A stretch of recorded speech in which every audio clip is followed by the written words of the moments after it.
welcome back mga kaibigan. Andito na naman po ako. Gagawa na naman ako ng pakura, yung sasakyan ng mangingisda para panghuli ng tuna. So ngayon ipapakita po sa inyo kung paano magsimula ng paggawa ng pakura na ganito.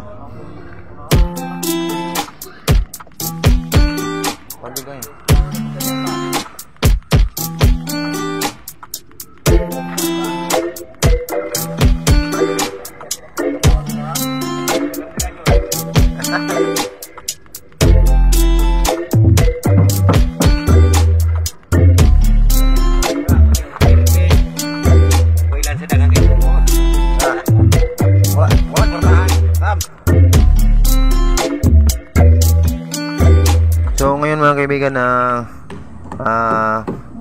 pinagdikit natin itong palikpik ng pakura para ito silbi isang balancer para pag ito ay tumakbo sa dagat ay siyang magbabalance para hindi tumaob.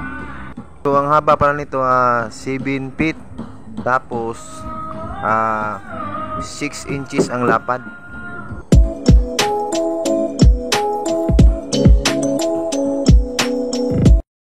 So ngayon mga kaibigan, ito po yung kanya mga kasangkapan.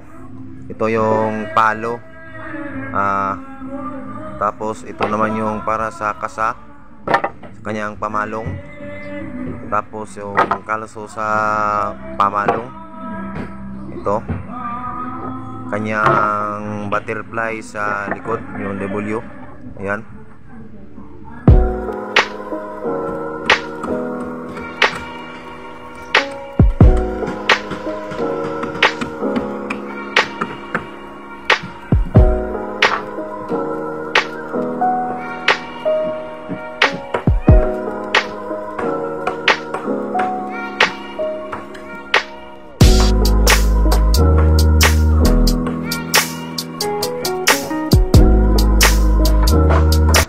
So mga kaibigan, ito pala ang kanyang W sa likod. Ang lapad nito ay 34 inches. Tapos ang kapal ay 6 inches. So ayan po. So mamaya kakabit ko na.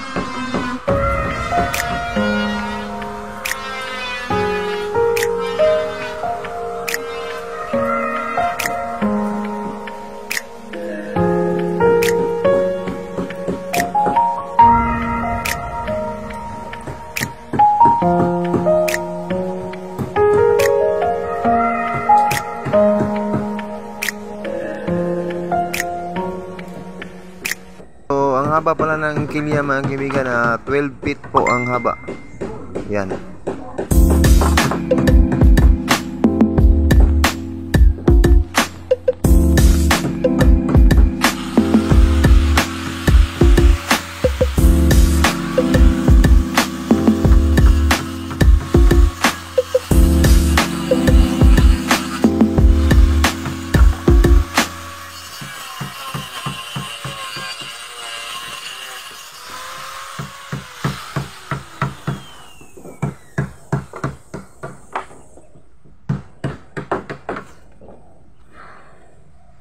So ngayon mga kaibigan, ikakabit ko itong dalawang kahoy. Ito yung kakabitan ng palikpik. Ang lapad nito ay 34 inches. Dalawa ito. Yan.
kukuha lang po ako ng epoxy para ipadikit po natin itong mga kahoy na tinapyasan ko.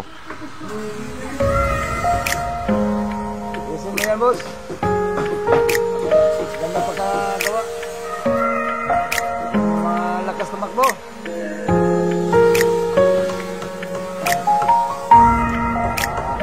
Bot.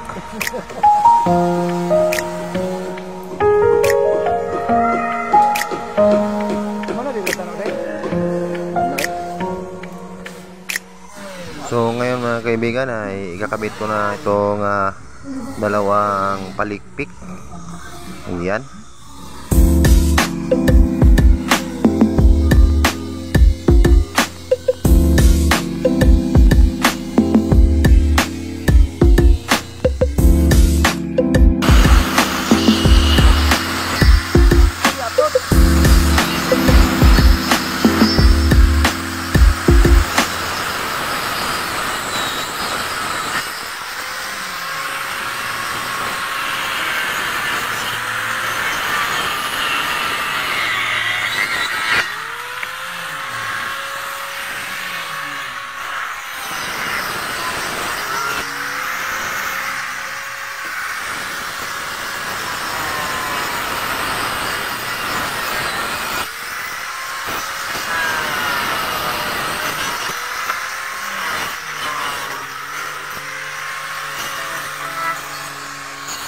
So ayan mga kaibigan, ay pinalikit na natin ang palikpik.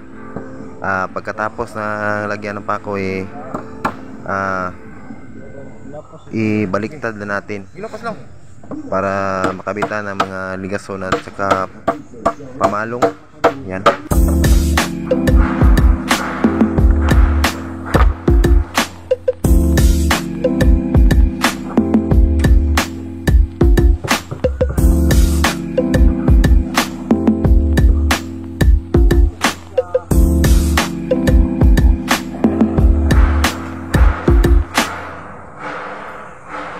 Mga kaibigan, binaliktad na. Ayan. Yung kailangan lang dyan para hindi mahulog, lagyan ng siklam. Isa sa ulihan, tapos isa rin sa abante.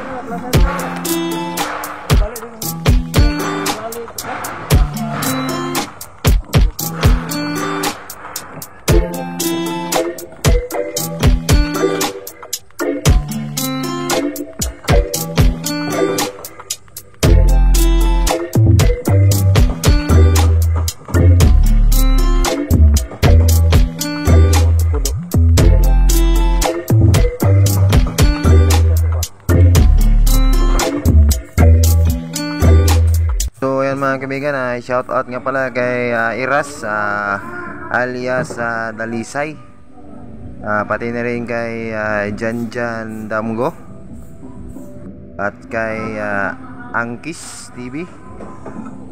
Shout out na rin kay Regan Spider, Team Gagamba. Shout out na rin sa mga taga-subaybay ng aking channel. Maraming salamat sa inyo. Baguhan pa po sa aking channel, subscribe kayo para lagi kayong updated sa aking mga bagong mga video, mga dambuhalang bangka. Yan ang abangan natin.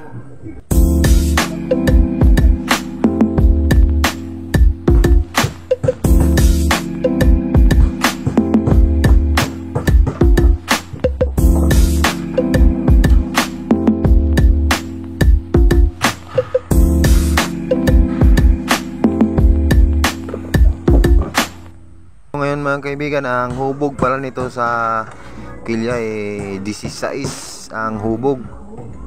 Ayan. Para hindi gaanong salak sa tubig. Dahil na-testing ko na po yung 22 ang hubog. Ay sobrang sama pag tumakbo. Laging sagabal sa hangin. So mas maganda talaga yung hubog 16 lang. Ayan, 16 galing sa tabla patungong pamalong.